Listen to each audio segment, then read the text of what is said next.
A controversial appointment in the MPD flew under the radar for roughly 3 years until this week.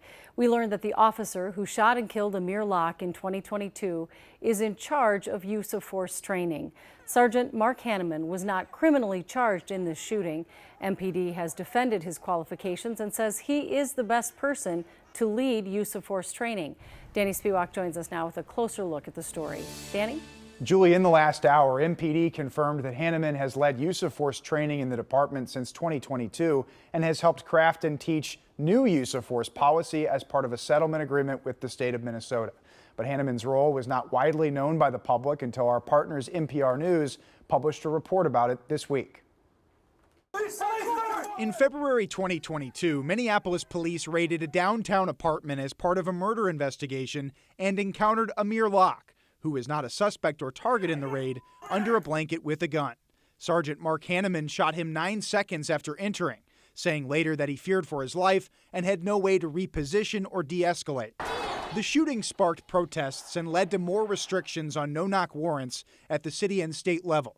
But in April 2022, prosecutors declined to charge Hanneman with any crime. We have to abide what the legal standards are. In the months after he was cleared, Hanneman began leading use of force training in the department, according to MPD.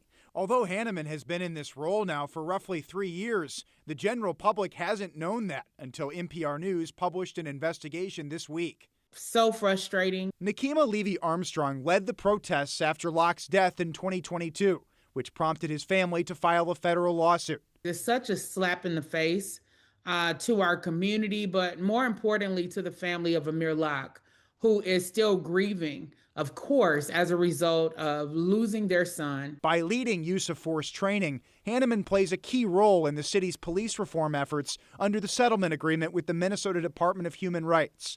MDHR says it shared concerns about Hanneman's role, but he remains in that position, despite criticism from council members like Robin Wansley. Being tone deaf, but it does raise concerns as to how did we get to this promotion. Hanneman was already leading use of force training when Chief Brian O'Hara started in November of 2022.